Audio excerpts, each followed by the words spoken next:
reported. So here we can see that the average total exchequer issues to aggregate county budget was 12.4% against the expected 25%. Here we are saying that we expect the counties to have received 25% by the time we hit September. So our first quarter here is July to September. During this period, 8 counties had the exchequer performance of less than 10%, and these are Baringo, which had only done 4.6, Kilifi 6.9, Turkana 7.5, Wajir 8.0, Siaya 8.8, Elgeyo Marakwet 8.8, Kericho 8.0, and Marsabit 9.8. Those are percentages. The average development exchequer issues to aggregate county budget was at 3.3% only, against the expected 25%. Yeah, honorable members, first quarter is quite dismal. Now, 13 counties out of the 47 reported 0% of development expenditure issues to finance development projects. Yeah, the 0 counties are Baringo, Kilifi, Turkana, Wajir, Elgeyo Marakwet, Kericho, West Pokot, Machakos, Nakuru, Homa Bay, Nairobi, Embu, and Samburu. 0 development. The average recurrent exchequer issues to aggregate county budget was at 71.1%. So they had received 17.1%, sorry, against the expected 25%. 11 counties reported a recurrent exchequer performance of less than 15%. Now, out of what was received, there are those who reported less than 15%. Now, maybe I don't need to read all of them. So when we look at the trend analysis between the county government approved budgets and the actual expenditure, we see some discrepancies. And I would like us to review those trends there on figure 9. So we can see that in 2018-19, whilst the approved budget was 483.47, the actual expenditure was 376.43. When we moved to 2019-20, we see a total approved budget of 499.62, but expenditures of only 383.79 billion. And as we move on, we see the budget growing. In 2021, the approved budget is at 501.74 billion, and the expenditure is at 398.01 billion. So all the time we are seeing less spending than the approved budgets. In 21-22, it's one of the highest approved budgets that the counties had at 535.74 billion, and the expenditures were reported at 400.96. And 2022-23, which is the last complete year that we just looked at, and we saw an approved budget of 515.9 billion and total aggregate expenditure of 428.9. This figure is telling us that the approved budgets for the 47 counties in the financial year 22-23 amounted to 515, which we just looked at, which was a decline from 21-22 financial year. The aggregate expenditures, like I've said, in 2022-23, we spent a little more than what we did the previous year in 21-22. Further, we have a trend analysis now of the actual revenues for the last financial years. And again, we see how the revenues have been moving. And when we talk of revenues, we are saying what actually reached the county. That's what we are looking at, the approved budget versus the actual revenue that was realized. And we have those comparisons there. What this trend is showing is that actual revenue raised by the county governments for the last financial years has been not up to what we expected, because if we expected, for instance, 483 in terms of the spending and only received 445, it is telling us something about the bills that have been carried forward, you know, because every time we have these targets, but these targets are not achieved for whatever reason. So this brings us to the challenges that we noted while reporting on county budgeting and spending. Now, as of 31st March, the National Treasury had disbursed 183.15 billion as the equitable share for financial year 2022-23 out of the 370. Please note what we are getting at there, that as at March, the counties had only received less than half of their equitable share.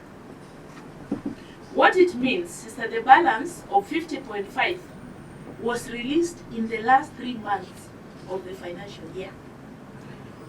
So in 9 months, they had 49.5 to spend. Failure by the National Treasury to adhere to the approved disbursement schedule of funds to county governments adversely affected budget implementation. So we have to see it for what it is. And the recommendation is that the disbursements need to be given in line with the CARA, the County Allocation of Revenue schedule. Then we saw underperformance of on-source revenue. And during the period, county governments generated 37.81 from their own source revenues, which was 65.9% of the annual targets, or 57.37. This underperformance implies that the counties would not implement some planned activities due to the budget deficits. So this then calls for action on the counties to align their own source budgets in terms of revenue with past trends. What we have noticed is that they over budget and then they don't achieve. They should also come up with systems that will improve revenue collection and also increase the controls to minimize revenue leakages. Another challenge has been low expenditure on development budget, that even when the counties receive the money, they are reluctant to apply it to development expenditure.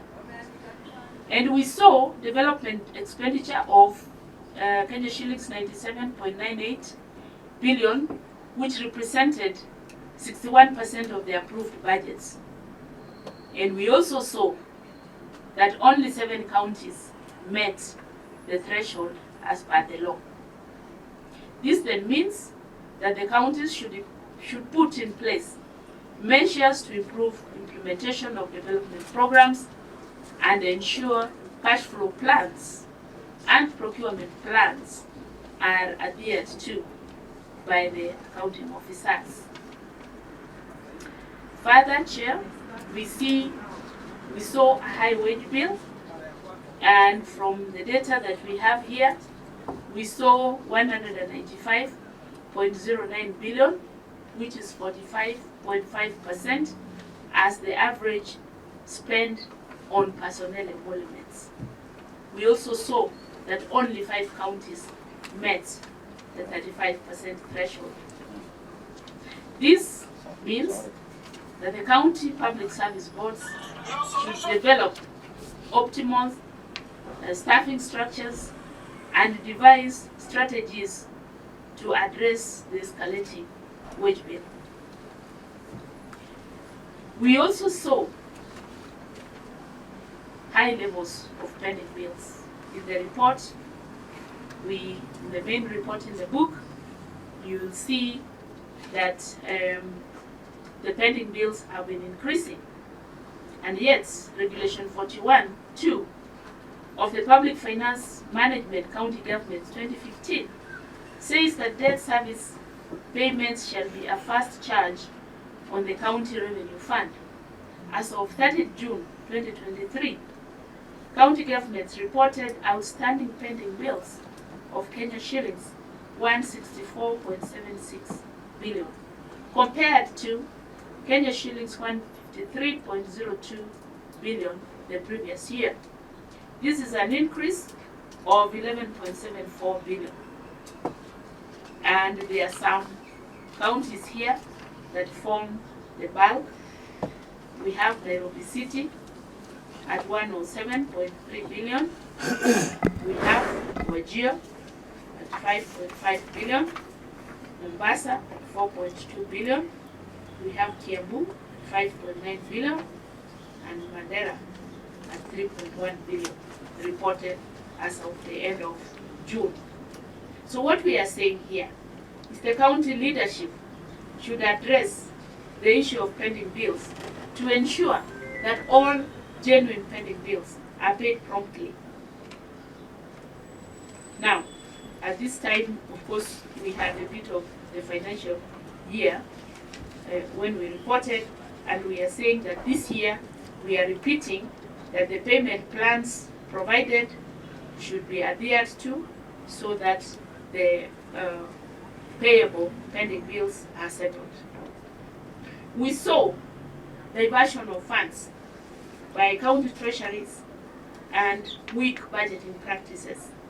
Here, what we mean by diversion of funds and weak budgeting practices is where we saw counties incurring expenditure over and above the exchequer issues.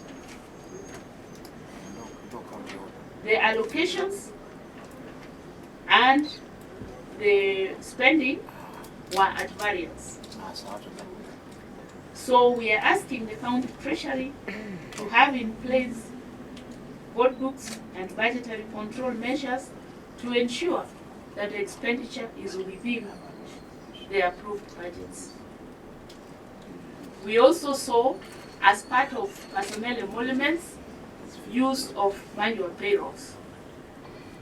And county governments have continued to use these manual payrolls, and these are prone to abuse and may lead to the loss of public funds where there are no proper internal controls.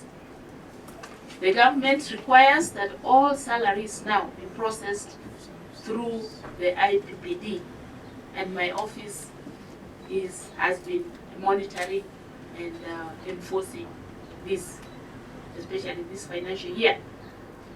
We are therefore advising counties to fast-track the acquisition of the unified personnel numbers for their staff. The county public service boards should regulate staff engagement and also regulate casual workers as provided under Section 74 of the County Governments Act of 2012. Further, there should be strict compliance with the approved staff establishments. Having said that, Chair, there are areas where we feel that the legislature can help the control of budget to promote budgetary discipline. And these are the areas we are looking at here. Number one is on the quarterly examination of the county government budget implementation and review reports. And I'm happy that's what we are doing here today.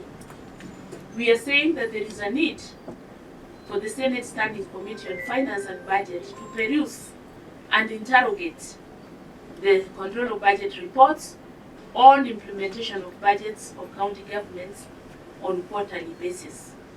This will enhance the tracking and monitoring of the implementation of recommendations in the report, hence fostering accountability and transparency in budget implementation at government level. The control of budget has now established a parliamentary liaison department to provide the committee with the technical support on areas touching on the control of budget mandate. Another area we can collaborate is on checking low expenditure on development. Now, measures to improve implementation of development programs and ensure cash flow plans and procurement plans are adhered to by accounting officers should be put in place. This can be done through adequate budgetary support to the control of budget, to recruit more staff at county government level, and also to help in monitoring and evaluating the budget implementation at county level. We are also saying that in terms of pending bills, the high levels of pending bills, we can collaborate whereby we can enforce county governments to ensure that pending bills are prioritized as a first charge in the budget before embarking on new financial commitments. There is a need for special audits to be undertaken by the Office of the Auditor General to verify the veracity of pending bills at the county government level. My office also recommends that there be inclusion of crucial institutions in public finance management in the pending bills verification committees to enhance their effectiveness. We can also collaborate in asking the National Treasury to ensure funding to county governments is available in line with the Appropriation Act and the cash flow plans. Area number 5 of collaboration is amendment of the PFM Act, and we are saying that the PFM Act of 2012 should be amended to provide for the period when parliaments and the county assemblies can discuss the control of budget recommendations. The Senate Standing Committee on Finance and Budget. Sorry. Please. No, I hear you.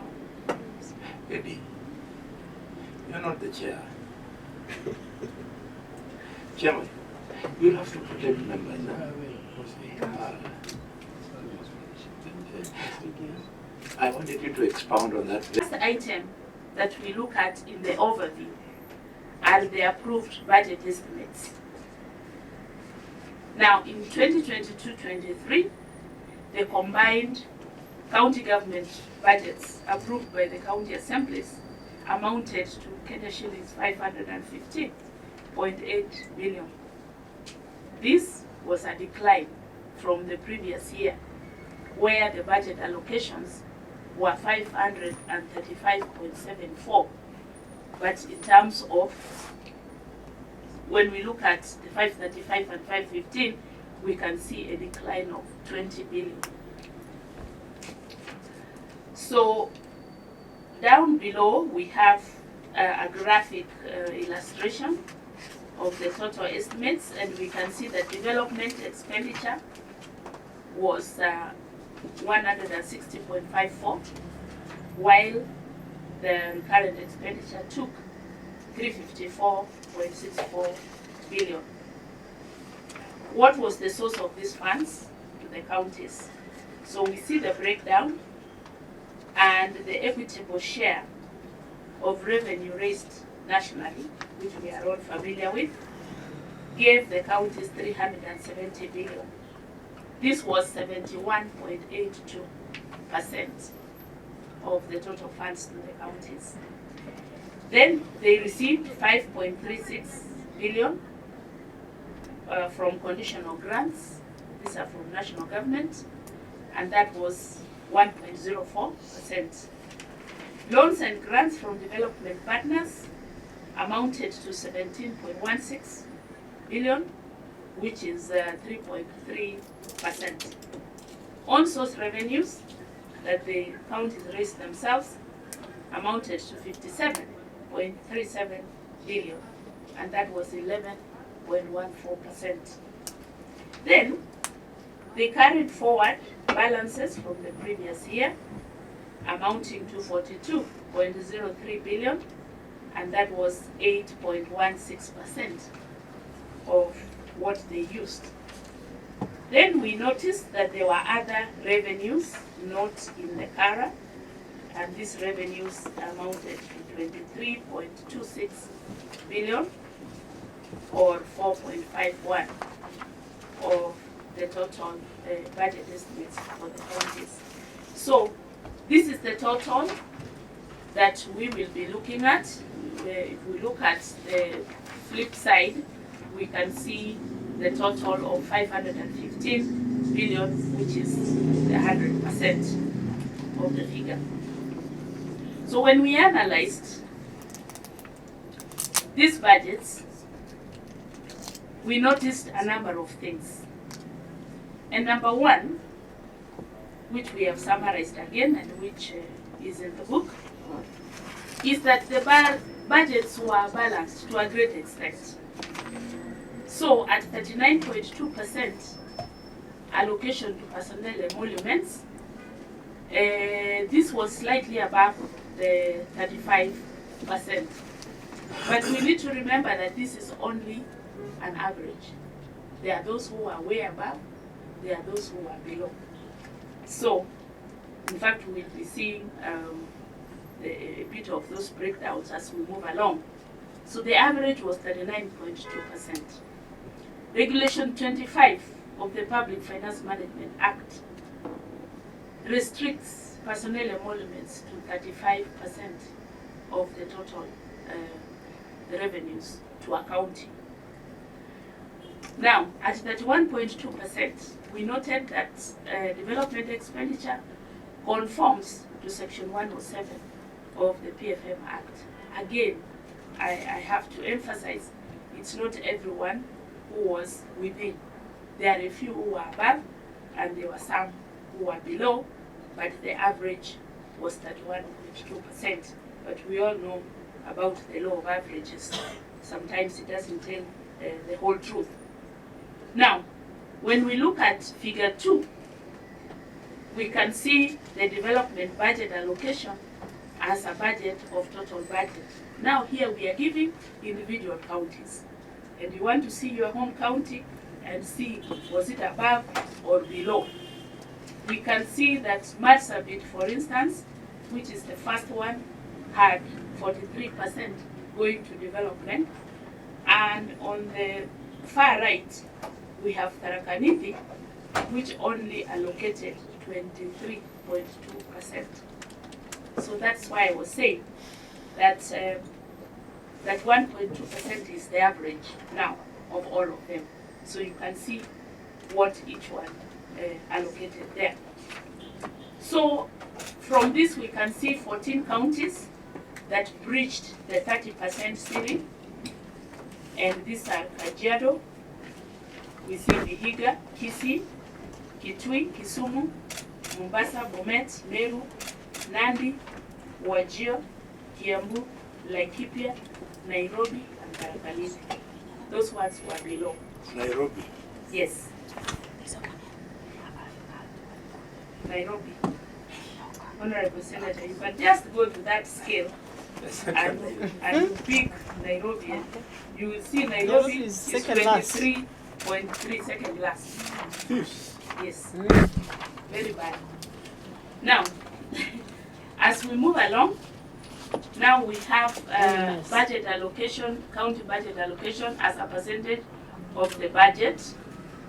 These are non-compliant counties in budget allocation in terms of the weight bill. So on page 9, that graph there is now for the weight bill, and we can see those who breached the weight bill. And we notice that 34 counties breached the 35% ceiling out of the 47. Only 13 were within the 35% required by law, and we have indicated them there. Now, in terms of revenue performance, the total funds available to the county governments amounted to 466.01 billion.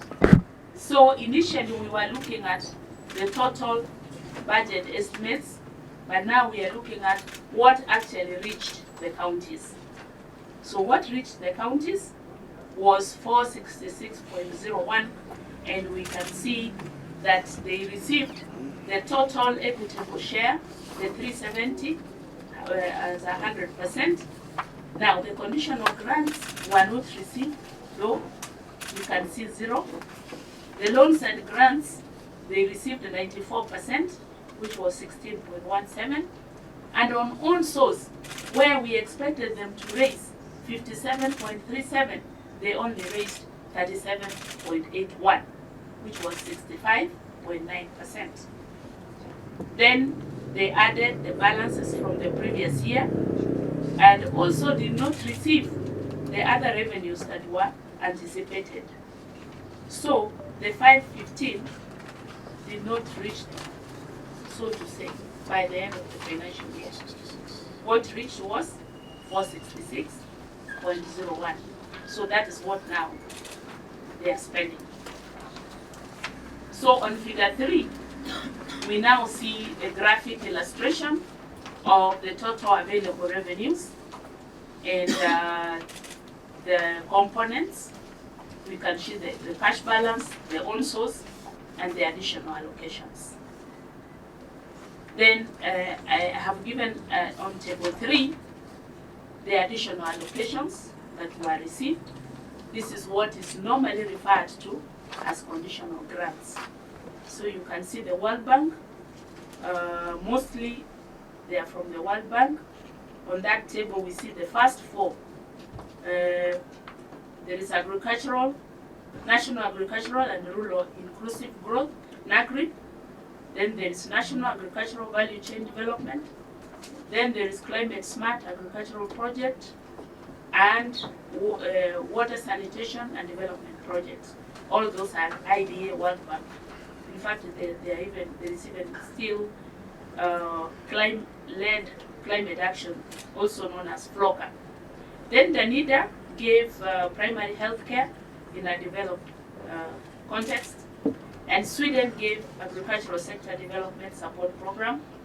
Germany gave the drought resilience program in northern Kenya, and World Bank yet again gave the emergency locust response project. Lastly, the last 2 we have World Bank, the Kenya Informal Settlement Improvement Project, and the Kenya Urban Support Program. So all together, that's where they got the 16.1 million that we saw under additional grants. We can also see that these programs have some outstanding balances which were supposed to be accessed in the current financial year. Honorable Chair, honorable members, on paragraph 2.3, we look at the own source revenue performance. And during this period, the county governments generated 37.81 billion, which was 65.9% of the annual target of 57.37 billion. This, however, was an improvement compared to the 35.1 billion that they generated the previous year. And in Annex 2, we have shown the details of the revenue. But maybe we can look at that later. An analysis of this own source revenue indicated that the top 5 performing counties in absolute terms, remember, not in terms of the targets, were Nairobi, which raised 10.24 billion, Mombasa raised 4 billion, Narok raised 3.061 billion, while Kiambu did 2.42 billion shillings and Machakos did 1.43 billion. However, further analysis of the own source revenue as a proportion of the annual revenue targets indicated that 3 counties outperformed their annual targets. Please note this because we'll be looking at them once again. Lamu did 119.8% of their target. Kirinyaga did 112.3%, while Kitui did 110.6%. Likewise, we had 9 counties that managed an annual target of at least over 80%. These were Baringo, which did 80.9%, Bomet did 80.8%, Elgeyo Marakwet 88.3%, Garissa did 81.4%, Isiolo 85.2%, Machakos 83.3%, Samburu 94.3%, Trans Nzoia 81.5%, while Turkana achieved 89.8%. So they did get 100%, but they did well. Conversely, 7 counties recorded below 50% performance. And these are worth noting. Kericho did 49.2%, Kisumu did 48.2%, Mandera 42.2%, Marsabit 34.5%, Murang'a 42.2%, Nyamira 26.3%, and Wajir 46.7%. So these named counties did percentages that were below 50% of the target of their own source revenue. Now I need to point out here that this analysis excludes the Facility Improvement Fund. A detailed analysis of own source revenue by stream is provided in the chapter 3 of this book, and can be also accessed on our website. So what we mean by the Facility Improvement Fund, these are revenues collected in the health facilities and which are meant to be used within the same facilities. So they don't go for general circulation and therefore do not form part of this. Indeed, there is now the FIF Act, which gives a framework on how the facility improvement funds are utilized. Now, underperformance of own source revenue collection implies that these counties could not implement some planned activities due to deficits. County governments should therefore enhance revenue collection to realize their targets and fully implement their approved programs. So on the other side, having looked at the revenues, we now go to 2.4, which gives us the expenditure analysis for the financial year 22-23. The total expenditure by the counties was 428.9 billion shillings. This represented an absorption rate of 83.3% of the total annual county government budgets of 515.18. This was an improvement from the absorption rate of 74.8 that we reported in the financial year 2021-22, when the total expenditure then was Kenya shillings 400.96 billion. A summary of these expenditures has been given below, and we can see compensation to employees, which was 195.09 billion shillings, and that is 45.5 of the whole budget. Then we have operations and maintenance at 135.8 billion, which is 31.7% of the total spending. Development expenditure on the other hand is 97.980 billion shillings, which is 22.8%. So we can see how the total spending is broken down. On figure 4, we see those components in form of a pie chart. That is just to improve understanding, and we can see that the personnel emoluments is the biggest chunk, followed by operations and maintenance, and then development, which is only 22.8%. So we can see that the actual spending at the end of the day did not make the 30% statutory requirement. When budgeting, many of them budgeted well, but when they finally spent, they only did an average of 22.8%. So a review of this expenditure shows that the recurrent expenditure was 330.92 billion, and this represented an absorption rate of 93.3% of the annual recurrent budget. And this was an improvement over financial year 21-22, when the percentage was 88.4%. Development expenditure was 97.97 billion shillings, and this was an absorption rate of 61%, also an improvement from the 50.9% attained in 2021 financial year, when the total expenditure was 98.47 billion.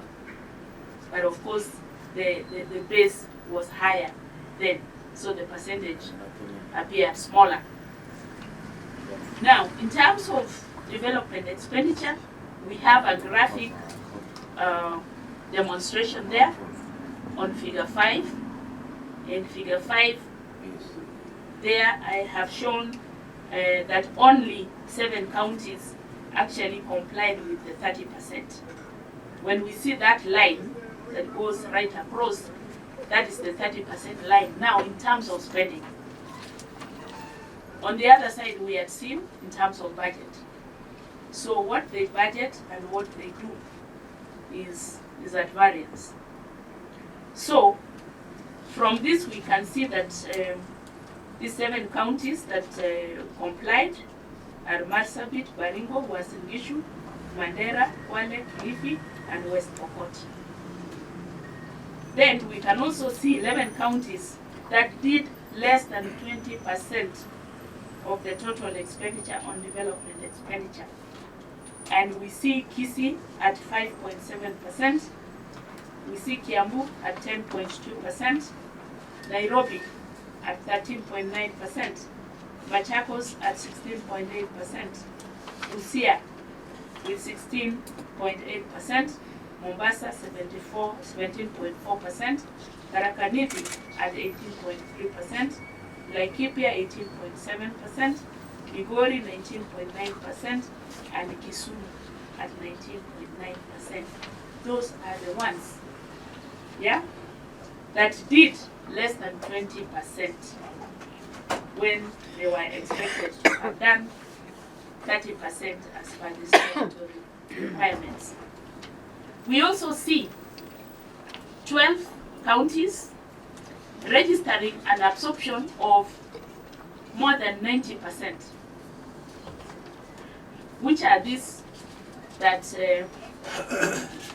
recorded an absorption of more than 90%? These are the counties of Kericho, Meru, Wajir, Laikipia, Makueni, Samburu, Kirinyaga, Vihiga, Homa Bay, Nandi, Mandera, and West Pokot. Then we also see 10 counties registering an absorption rate of below 70%. This is very poor absorption. And these are Nakuru, Kiambu, Kisii, Kilifi, Tana River, Kisumu, Machakos, Busia, Turkana, and Siaya counties. The aggregate county expenditure on development was 22.8%. This is quite low, considering that the required expenditure should be at least 30%. Let us now move to the wage bill. On figure 6, we see the wage bill as a percentage of the total expenditures. And Madam Chair, I don't have to even talk about it. We can see that Kisii spent 70.6% of their budget on personnel emoluments. That is the highest, followed by Kiambu, which did 64.6. And on the far end of the scale, we can see Turkana that did only 30.5% of their expenditure on personnel emoluments. Here we remember that the requirement is 35% of the total revenue. So an analysis of this figure 6, shows that the aggregate county expenditure on compensation to employees was 45.5. That is the average. Only 5 counties complied to the 35% ceiling, and we saw them as Turkana, Tana River, Mandera, Kwale, and Samburu. Conversely, we saw 11 counties spending between 50 and 60% of their total expenditures on compensation for employees. And these are Meru, Murang'a, Nakuru, Taita Taveta, Nyamira, Kisumu, Mombasa, Laikipia, Embu, Tharaka Nithi, and Nyeri. 4 counties spent more than 60%. These are Machakos, Garissa, Kiambu, and Kisii. And we can refer to the table in case we want to see the exact percentage per county. So the detailed analysis of individual county expenditure by economic classification is as per Annex 3, which is behind here. The next expenditure item that I would like us to look at and which we analyzed was expenditure on domestic and foreign travel. Expenditure on foreign travel per county was, the total was 15.4 billion Kenya shillings and 2.28 billion for domestic and foreign travel respectively.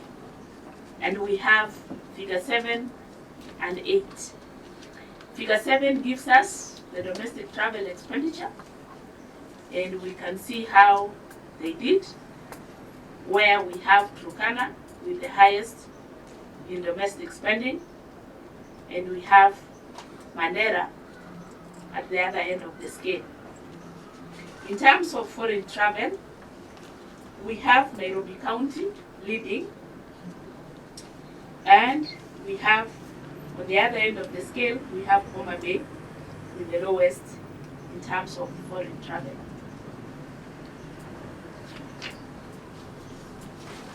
So figure 7 and 8 tell us a few things. That the highest 5 spending counties on domestic travel were Turkana, Migori, Bungoma, Tana River, and Nairobi City.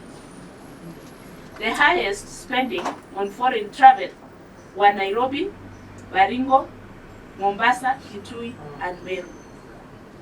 The aggregate county expenditure on domestic and foreign travel to total expenditure was 4.08% of the total.